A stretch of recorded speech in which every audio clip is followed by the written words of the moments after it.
દિવસના વિરામ બાદ ફરી મેઘતાંડવ।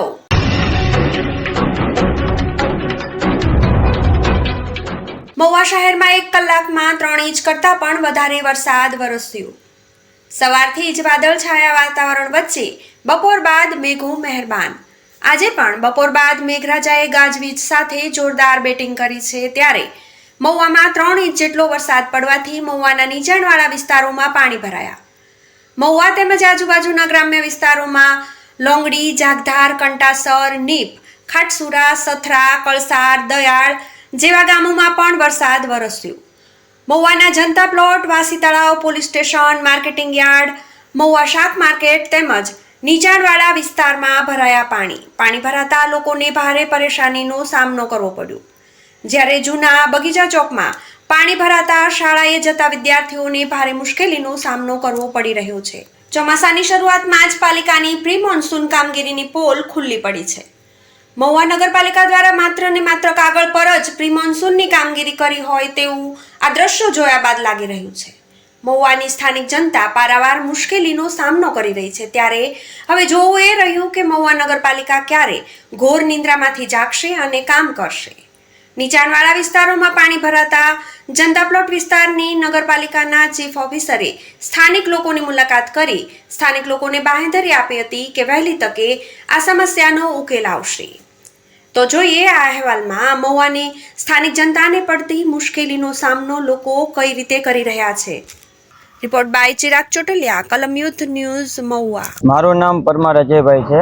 આ પાણી ભરાવાની તકલીફ દર વર્ષે રહે છે। થોડોક વરસાદ પડે છતાં પાણી એટલું ભરાવાની તકલીફ રહે છે। અહીંયા અમે શાક બકાલો વેચીએ છીએ, શાક બકાલો વેચી શકતા નથી અને લોકોને હેરાનગતિ થાય છે। અહીંયા શાક બકાલાની સ્વચ્છતા રાખવી નગરપાલિકાની જવાબદારીમાં આવે છે। એ લોકો કાયદેસર ટિકિટ લઈ જાય છે, પણ કાંઈ કોઈ કાર્યવાહી કરવામાં આવતી નથી અને અમે દર વર્ષે 2-3 અરજીઓ નાખીએ છીએ। બધા માર્કેટ વતી બધાની સહીઓવાળી અમે અરજીઓ નાખીએ છીએ, છતાં એનું કોઈ નિરાકરણ આવતું નથી।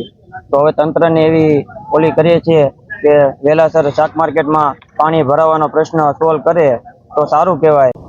હું દિનેશભાઈ મનુભાઈ બોલું, સુડાસામાં મારે શાકભાજીનો થડો છે બારિયા સાહેબને। અમે આ શિવભાઈ ગોહિલ અમારા પ્રમુખ છે।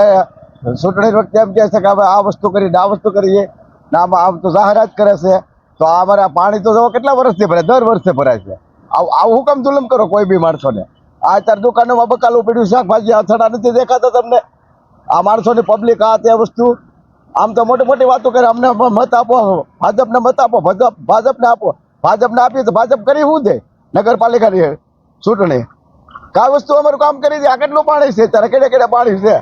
કોઈ બી માણસ ડિલિવરીનું વસ્તુ હોય આપણે અહીંયા જે છે એક તો ઢાળો ઓલો અહીંયા જોબ એક જાતનો છે કે બધો પાણી જે છે વિસ્તારનો અહીં થઈને અને એનો નિકાલ થતો હોય છે। અને એક તો થોડા ટાઈમમાં વરસાદ અત્યારે 1.3 ઇંચ ઉપર વરસાદ પડ્યો છે અને અત્યારે સ્ટ્રોમ ડ્રેઇન છે એ અત્યારે જોયું તો એમ બંધ નથી, પાણીનો નિકાલ થઈ રહ્યો છે, ધીમો ધીમો થયો છે। હવે ભવિષ્યમાં કદાચ વધારાની કોઈ ડ્રેન નાખવાની થતી હોય તો એને અમે આયોજનમાં લેશું અને આ બધું જોવા માટે જ આજે વિઝિટ માટે અમે આવ્યા છીએ।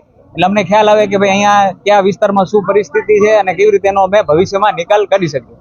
મહુવા શહેરમાં કયા કયા વિસ્તારમાં પાણી ભરાય છે? એ તો આ તમે જોઈ રહ્યા છો કે આટલો જે રોડનો ભાગ છે એ થોડોક ડાઉનમાં છે। ક્યાંક આસોપાલવ સ્ટેશનરી પાસે ગાંધીબાગ છે ત્યાં પણ એક લોકેશન ઉપર ભરાતું હોય પણ 1 કલાકમાં ઉતરી જતું હોય છે।